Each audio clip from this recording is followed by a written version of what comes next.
Following the infamous terrorist attacks on the Twin Towers and the Pentagon, the United States has been embroiled in several Middle Eastern conflicts since September 2001, which can broadly be categorized as part of its global war on terror. For 2 decades now, the US military has fought in seemingly endless low-level wars in the region, typically against an insurgent enemy. Thus, the concept of boots on the ground became characterized by armoured Humvee patrols, fearful of RPG ambushes and IED attacks in dusty streets, or special ops teams rapidly deploying from helicopters to raid an enemy compound. All of this is supported by ever-present and all-powerful air assets, waiting to use laser, GPS-guided missiles and bombs to deliver devastating precision airstrikes on the enemy, should the ground troops require it. Their pilots' only concerns being whether their ordnance isn't quite precise enough and may cause casualties amongst friendly troops or non-combatants. All the while, ever more inventive technologies would assist the US military in pinpointing and neutralizing its targets, be this improved night vision for SEAL Team 6 or the increasingly invaluable active intelligence from drones to support their operations. Paradoxically, despite all this investment and energy, there seemed to be no end to this war on terror, only a definable evolution in its progression, which was labelled modern warfare. This term was certainly acceptable at the time, for while the war was low level, the war on terror was the most intense conflict waged by any of the world's developed military powers, and it seemed this was the way things were. Until September 30th, 2015, when Russia decided to join the Middle Eastern game, intervening in the Syrian civil war. To the surprise of the world, and especially the West, the Russian intervention was simple, aggressive, and seems to be achieving its goals much more effectively than the US method. This is the Watchman's broadcast, and today we are going to be seeing why, over the last few years, the Russian bear has found success, while the world's police have not. One of the key things the USA lacks during its interventions in the Middle East is friends, something acutely demonstrated in Iraq, Afghanistan, and Libya. I know what you may be thinking. America has had plenty of assistance from its NATO allies in all of these conflicts. Even in Iraq, which was the closest the US went to going it alone, Britain joined in the venture, as did Australia, and to a lesser extent, even Poland.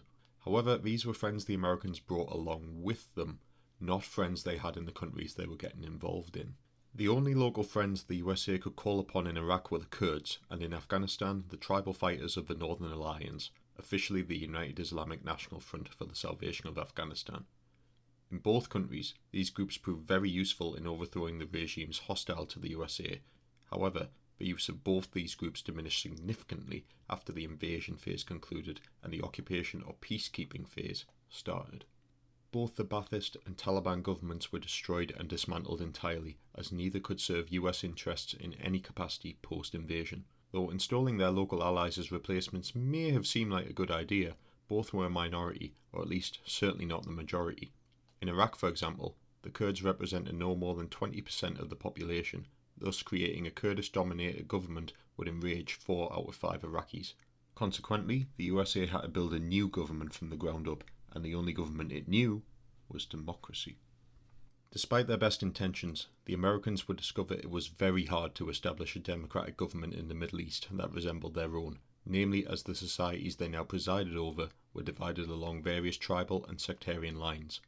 In Iraq, the Sunnis and Shia did not trust one another, believing if their rival got in power, it would mean their oppression, as had been the case throughout Iraq's history. This made the concept of cooperating for the collective good of Iraq as a nation-state difficult. American dollars would only go so far to reset the bad history between the various groups. Without being able to build a genuine national consensus as to who should represent Iraq in government, the USA gave preference to individuals they found it easy to cooperate with to achieve their own interests, most of whom were Iraqi exiles who had spent time in the West. Though men such as Iraq's Prime Minister Nouri al-Maliki did work well with the USA to establish a government, they were accused of centralizing power for their respective group, which further alienated the other groups within the country and by extent further alienated the United States. Ultimately, this results in large portions of the population simply not working with the state, as they saw no benefit from doing so. Therefore, swathes of law enforcement and the military of the new Iraq and Afghan governments were badly motivated to combat insurgents who rose up against it. The result of policemen and soldiers unwilling to perform to the best of their ability meant more direct intervention from US and NATO troops to keep stability for the governments they had established. The vicious hamlet battles in Helmand province the British Parachute Regiment found itself embroiled in against the Taliban in 2006 were directly a result of this, because there was no local Afghan forces that would enforce the rule of the government in Kabul. Naturally though, the more stuff NATO forces blew up to bring about this rule meant the less friends they made, and also, the more fighting they did, the less likely it was the people they were filling in for would ever be competent at doing the fighting themselves. What this creates is an endless rabbit hole, where the USA realises it must either be the country's security force forever, or find a way to leave. In both Iraq and Afghanistan, it would try and clean things up as best it could while its troops were still in the country, while giving local forces as much training and equipment as possible, in the hope this would be enough to pacify the remaining hostile actors, who would hopefully be much reduced by the time they had left. President Obama's rapid increase of troops deployed to Afghanistan in 2009 and 2010 was the clearest example of this, in order to meet the deadline he had set to withdraw by 2014. Thus, the president could be seen to be fulfilling his campaign promises to bring an end to the war. In Iraq, this strategy did allow for a successful withdrawal in 2011. However, regardless of the number of ACOG sites and Humvees the Americans had left them, as soon as the Iraqi army met any notable opposition, this wasn't enough to convince the majority of people within its ranks that service to the Iraqi army was worth dying for. This was demonstrated in 2014, with the larger and better equipped Iraqi army giving up the city of Ramadi to the militants of Daesh with minimal resistance, because the Islamists had a faith in their cause that the majority of the Iraqi soldiers did not. Equally in Afghanistan, security forces had so little personal investment in defending the post-Taliban government, the NATO withdrawal in 2014 was effectively delayed until 2021. Then, when it finally did go ahead, the government collapsed before the Americans could even properly leave. The result of not having a strong foundation on which to build a new Iraq means the Americans were forced to come back, and though in a much reduced presence, are still in Iraq to this day, and at the time of recording, it appears any long-term legacy of the 20-year war in Afghanistan will be its parallels to the Vietnam War. This is not to say the Americans never tried to change things up. In Libya, rather than intervening directly, America simply provided air support and intelligence to the rebels during the 2011 Civil War, not getting involved in the local politics or trying to build the nation from scratch again. Perhaps they could just negotiate with whichever new government naturally arose from the ashes of the Gaddafi regime. So yeah, the invasion phase went fine, the regime fell, the Libyan people killed Gaddafi, but rather than struggling to build a nation from scratch, there was no new nation at all, and Libya has become a failed state, which will most likely be fought over by its rival factions for longer than the Western culture war will be waged on social media. The Russians took a completely different stance with their intervention in Syria, however. Rather than join the rebel factions trying to overthrow the regime, they actually joined the regime to put down the rebels. Though the morality of this action may be questionable, this meant the Russians did not have to indulge in balancing the interests of various sectarian factions, for they simply picked one they would work with, and to hell with the rest. Though this meant making enemies of all the other groups, the Russians were not concerned, especially as they viewed all the other factions, except maybe the Kurds, as being jihadist terrorists to a greater or lesser degree.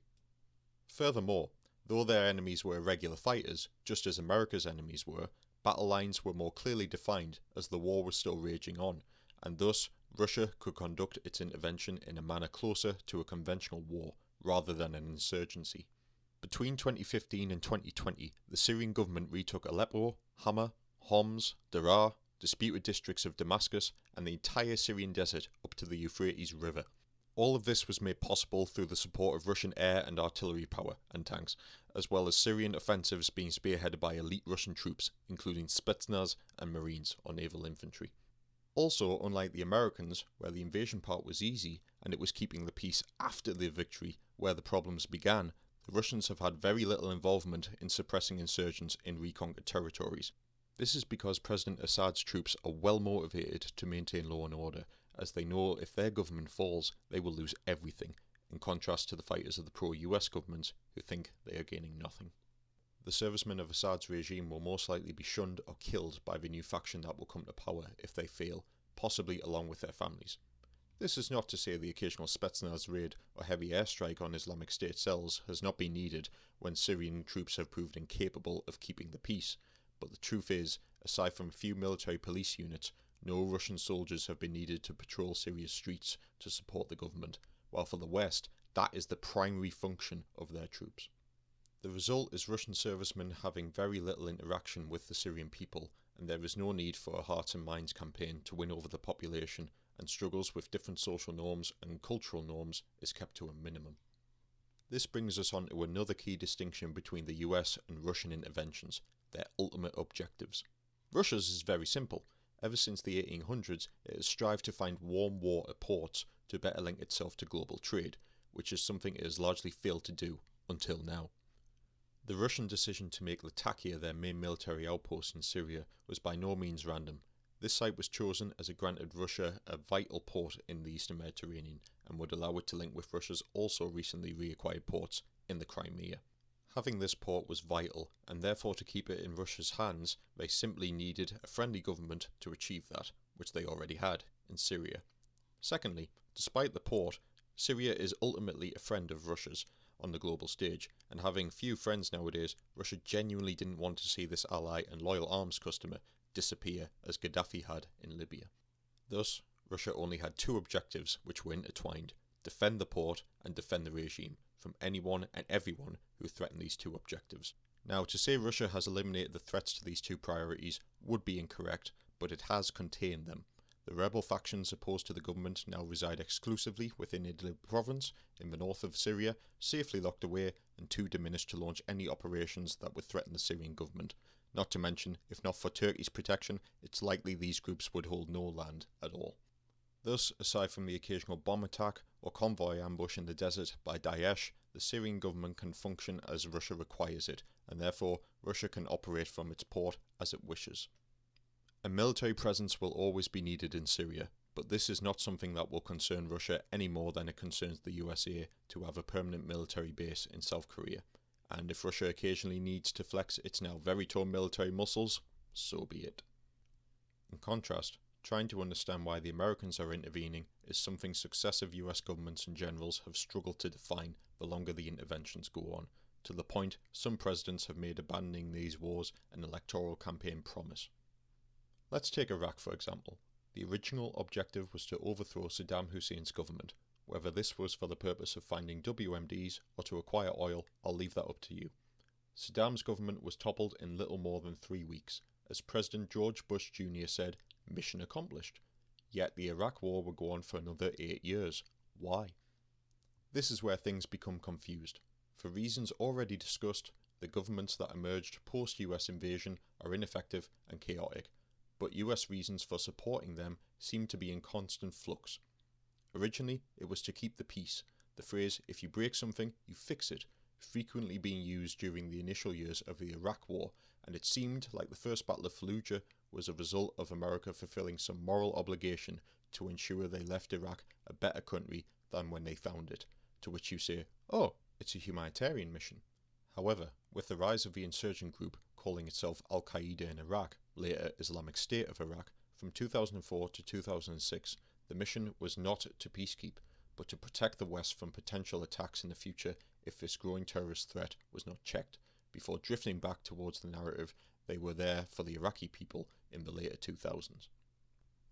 A better example of this was Afghanistan, where these two reasons for the US-led war there became inseparably blurred right up until 2021, when even then US generals seemed to cite both the loss of girls' education and the threat of the country becoming a haven for terrorists as the reasons they could not leave Afghanistan.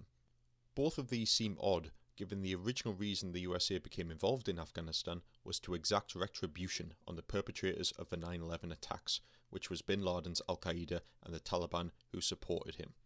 Bin Laden was killed in 2011, and most, if not all, of the Taliban who supported him had been neutralized in the previous 10 years of war, thus making this objective redundant. In short, the USA failed because beyond whatever original objectives it wanted to attain in these countries, it also wanted to achieve them while seemingly aiming to turn these countries into places as functional and peaceful as somewhere like Denmark or Japan. Russia, on the other hand, was happy with a degree of unrest so long as it didn't directly threaten their man and was well away from their port. Speaking of not setting the bar too high, another area which allowed the Russians to succeed was their acceptance of collateral damage during their operations. During the Syrian civil war, Russian doctrine for taking hostile areas was typically initiated by heavy airstrikes to break up the front line and neutralize key defenses before the fighting began. Though the Russian Air Force has used guided munitions in Syria, they have been reserved for specific high-value targets, namely enemy command posts or ammo dumps. Free-fall bombs are the more common choice of weapon. Cluster bombs are favoured in particular. To say that Russia outright targeted civilians would not be correct. However, when you are dropping large numbers of unguided bombs in urban areas, inevitably non-combatants will be caught in the crossfire. The airstrikes are then followed up by conventional and rocket artillery to further disrupt enemy cohesion. Again, firing lots of high explosive munitions at a grid reference will result in high collateral damage. Following this, the ground assault goes in, spearheaded by tanks and mechanised, often battle-hardened infantry. The tanks will destroy the main points of resistance, while the infantry will clear buildings and mop up stragglers, with Russian helicopter gunships waiting to engage any retreating enemy troops or support the ground forces, if necessary. Though it may not openly admit it, the Russian military and government deem the loss of civilian life as inevitable in warfare and will stress the areas it is attacking are held by terrorists, should the question arise. Though unpleasant, there are truths to a greater or lesser extent to both such notions. With the US, things are very different, and it will only employ such a firepower if it has no other choice. Broadly speaking, the US military has followed the doctrine of do not fire unless fired upon first. Thus, where the Russian military would bombard a town before its friendly forces had been fired upon, the US military would more often than not only engage when it could clearly identify its enemy, which tended to be either just before they attacked or just after. Though once contact had been made with the enemy, the USA frequently ended the battle with the use of overwhelming firepower. It was only when there was no other option. An airstrike on an insurgent sniper would only be used if US ground troops failed to suppress or destroy the target with the means at their own disposal, due to the risk of collateral damage or potentially damaging a mosque sacred to the local population. Furthermore, the USA almost exclusively uses guided munitions to achieve this, and such airstrikes are far more costly financially than Russian ones. The US military's concern for collateral damage comes not just from its own moral code, but also from an ever-watchful media and sections of the Western population who will see the loss of any civilian life as an unacceptable travesty. Many a US and British serviceman has been investigated during the Middle Eastern wars for use of excessive force or war crimes, and accountability is something that must be considered during all military actions. Meanwhile, Russia's tactics by definition would have likely seen most of their servicemen court-martialed at some point had they been part of NATO, yet Russian servicemen have been celebrated by their people and government as heroes and nothing less, their only scrutiny being whether they can completely defeat the enemy. Indeed, reports of Russian mercenaries in Libya torturing and murdering prisoners have been ignored or distanced from Russia itself by the authorities, and if any disciplinary action has been taken, it has not been done publicly. The irony is, despite these two different outlooks, Fallujah in 2004 did not look in a considerably better shape than Aleppo did in late 2016, and while precision strikes might see the US victorious for minimal casualties to civilians and friendly troops, it achieves nothing beyond immediate tactical success. Regardless of how many tens of thousands of guided bombs the USA has dropped in neutralizing the enemy cleanly, the length of the war in Afghanistan speaks for itself in demonstrating that while these strikes won every engagement for the US, they ultimately did not win them the war. Yet, the more brutal Russian conduct has ensured Aleppo city has seen no further rebel incursions since the Russians helped the Syrian army secure it over 4 years ago. Ironically, the only difference between a Russian and US Middle Eastern war zone is one Russian battle looks like a dozen American battles. Furthermore, this makes things look all the worse for the USA when trying to attain these moral goals, when the local governments it has established are found to be employing policemen who sexually assault young boys. Consequently, the numerous moral questions that plague US military interventions over the conduct of these wars, thus making them less desirable to continue the longer they last, do not afflict the Russian interventions. For example, I'm sure most people who have kept track of the Iraq and Afghan wars will have heard of the Blackwater Killings or the US Army Kill Team. Yet, in Syria, it is harder to point to specific controversial incidents concerning Russian servicemen, but we do know all about the genuinely heroic last stand of pilot Roman Filipov. The result is Russia's image is strengthened internationally through its intervention in Syria in the eyes of everyone save those countries who oppose it.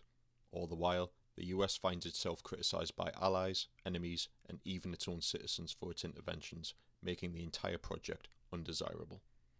So, in summary, Russia succeeded where America failed because 1. Clear objectives and a vision on how to attain them. 2. Local forces willing to help it for mutual benefit, limiting their involvement in domestic politics. And 3. Not afraid of the consequences of its actions. From a wider military perspective, what the world and the USA can learn from this is in a choice between strategy and sophistication, choose strategy. Thank you so much for watching this episode of The Watchman's Broadcast. If you enjoyed it, please like and consider subscribing to the channel for more content. Have a pleasant day.